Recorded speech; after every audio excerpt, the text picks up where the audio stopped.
سلام البنات، واش راكم؟ ان شاء الله لا فيديو تاعي تلقاكم بخير ومهنيين.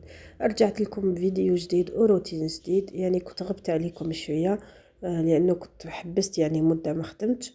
ويعني هاد لي كومون تاع السمانه اللي جازت كانت شويه شارجي، ما قدرتش نصور يعني شحال من حاجه ما قدرتش نصورها. دونك هذا واش لحقت نصور لي كوموند. يعني كانوا عندي دي صالي تاعي قنيدلات، مي ما صورت يعني خدمت ومن بعدك في لافان كي نجي نصور يكون راح عليا الحال، صافي ما نصورش. دونك كانوا عندي كانت هذه اون بتيت كوموند فيها 20 من كل نوع، بقلاوات، زريات، ولي بغاسلي هذوك، ومقروط اللوز. كان عندي تاني شارك العريان، البني القنيدلات وكانوا هذوك لي بغاسلي، جوز اللوز. كان هذا الصابلي تاني. ولا هنايا بديت دائما كالعاده والعوايد نبدا لا كوموند تاعي باللوز. نشفوا اللوز اللي راه يجي كارثي، يعني شاك فوا ندير لكم هذه الملاحظه. شوفوا يعني كي تقسموا الحبه تلقاوها لاويه من الداخل، مشمخ بزاف. دونك دائما نستف يعني شاك فوا كي غير نشري اللوز، انا جينيرالمون نشري بالكراطن. دونك غير نشريه نحطوه هكذا في سنيوات ونديروه في الفور ينشف. دوكا عدت يعني بلا والو عدت نرحي اللوز تاعي ونخليه هكذا في دي بورت مونجي باش كي نحتاج، يعني هذا كي يكون عندي الوقت. دونك قبل ما نبدا اون كوموند وليت نرحي اللوز ونحطو باش نبدا نجي نستعمل منه، يعني ماشي اشاك فوا نحتاج حاجه ن... يعني نرحي. دونك نحطو ونجبد كي نحتاج نلقاه مرحي، يعني ننصحكم بها. دونك لهنا كنت وجدت لهنا التزيريات اللي كانوا عندي. كانت عندي تقريبا كانت عندي 90 حبه زيريات، فوالا. دونك لهنا اللوز تاعي نشتوه كيفاش كان مرحي. استعملت 3 كيلات لوز مع كيلا غير ربع سكر كريستاليزي. لهنا ما عاودتش رحيته كيما شفتوني. يعني قلت يعني درت لكم ملاحظه باللي دي فوا السكر نطيحو فيه يعني مرحي مليح. دونك ما يكونش حرش بزاف، ما نعاودش نرحيه. كي نشوف السكر حرش بزاف نعاود نرحي اللوز تاعي مع السكر. دونك لهنا كنت يعني كان السكر تاعي مليح، ما عاودش رحيته. درت له لزاست وراني نضيف له البيض. لهنا كنت نستعمل تقريبا زوج بيضات بصفار. وراني نطم في لاباط في الحشو تاعي، ما نطموش جاري، يعني ما نديروش جاري بزاف، وما نديروهش ما نديروهش يابس بزاف، يعني باش التزيريات تاعنا ما يجوش ناشفين. دونك راني نطم فيه لهنا بشويه ونسيي يعني نحك لاباط تاعي باش هذاك السكر يذوب، نعاون السكر تاعنا باش يذوب. دونك فوالا بعد ما كملت طميتها، راح نغطيها ونخليها ترتاح ليله كامله. لهنا جيت نوجد البنيون تاني، ما كانش عندي كونتيتي كبيره تاع البنيون راح نديره لكم وصفه في الفيديو الجاي باذن الله. راني عندي مده ملي صورت لكم الوصفه مي ما لحقتش نحطها لكم. دونك يعني ضفت له المقادير تاعو، راح نطمو بالشوكولاته اختيني. راح باذن الرحمن راح نحط لكم زوج وصفات تاع البنيون هكذا قبل العيد باش ديروهم. دونك طميت البنيون تاعي وجدته، وزنته كريات تاع تقريبا 35 غرام وخليته يرتاح. هادو الزريات تاعي بعد ما طيبتهم، يعني كنت شكلتهم في الليل والصباح يعني الصباح طيبتهم. لهنا كانت عندي تاني غريبيه الكاوكاو.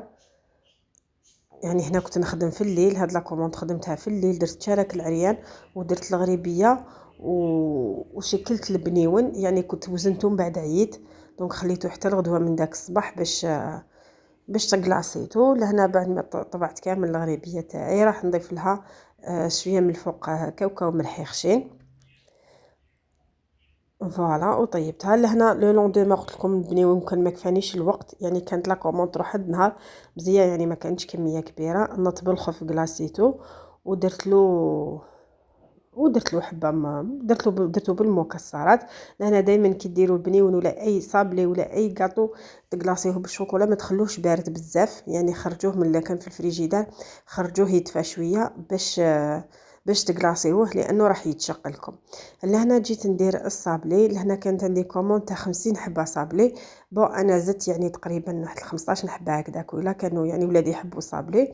دونك استعملت 4 باكيات مارغرين مع 250 غرام تاع سكر غلاس، يعني ضربتهم مليح كيما شفتوني، ولا فاني بيان سور. وفي الاخير ضفت لهم 4 صفار بيض مع 4 بيضات كاملين. ورايحه نضيف لهم الفرينه 2 كيلو فرينه. انا دائما نستعمل فرينه السيم، يعني في كل حاجه نستعمل فرينه السيم، ما نحبش نريسكي بفرينه واحده اخرى. دونك هي صح شويه غاليه بصح يعني مضمونه نتيجتها في الحلويات كامل ولا حتى في لي صالي والمخبوزات. دونك ضفت الفرينه تاعي وضفت لها شويه تاع الخميره. طميت لاباط تاعي بلا ما نعجنها، طميتها غير ب7 يعني هادو مقادير مضبوطه، ماشي نبقى نضيف الفرينه بشويه، يعني هذاك هو حسابها. بعدها رهنا رشيت غير شويه تاع الفرينه، لهنا ما نكتروش الفرينه، انا جوست باش ما يلصقليش، خاطرش يعني الا كترنا الفرينه راح لاباط تاعنا تنشف لنا. فوالا حليتها وطبعت الصابلي تاعي بهذا الشكل. يعني هاد المقادير تقريبا داروا لي تقريبا 75 حبه، 70 حتى ل 75 حبه ما شفيتش. دونك لهنا لا كليونط ما كانتش حباتو بسكر غلاس، درتو لها من الفوق باللوز هذاك اللي نشوك به التشارك العريان، اللوز شويه حرش، دهنته بياض البيض ودرت له اللوز هذاك من الفوق وطيبته. بعد ما طاب لي يعني شوفوا كيفاش تحمر، رايحه نلصقو بالمعجون. يعني دائما نسهل على روحي الخدمه، دائما نستف هكا كل حبه مع اختها، يعني دائما نقيسهم، يعني كل حبه مع اختها ونستفهم. بعدها راح نجي ندير لهم المعجون، يعني نسيو نديرو كميه، يعني مرات نلقى الحبه دايرين فيها المعجون غير في الوسط، يعني كوما واحد ما يستبنش ميم با المعجون. دونك ديروا كميه تاع المعجون وفي الاخير زدت ضفت لهم، يعني في هذاك في الوسط هذاك زدت ضفت لهم المعجون هكذا باش الحبه تتشمخ وتجي مليحه. دونك هذا نهار واحد اخر يعني رحت فيه هاد لا كوموند اللي كان فيها جالك العريان وصابلي. لهنا كنت ما قدرتش نصور يعني القنيدلات جوست كي كنت مبرد في لاباط. دونك كنت بردت لاباط وشكلتهم، يعني وزنتها وشكلت القنيدلات تاعي وخليتهم كيف كيف باتوا باش طابوا. ولهنا كنت درت هذوك لي بغاسلي كيف كيف، يعني الوصفه تاع لي بغاسلي راني دايرتها معاكم، يعني جوست مقتطفات درت لكم، يعني صورت لكم مقتطفات برك باش ما نغيبش عليكم.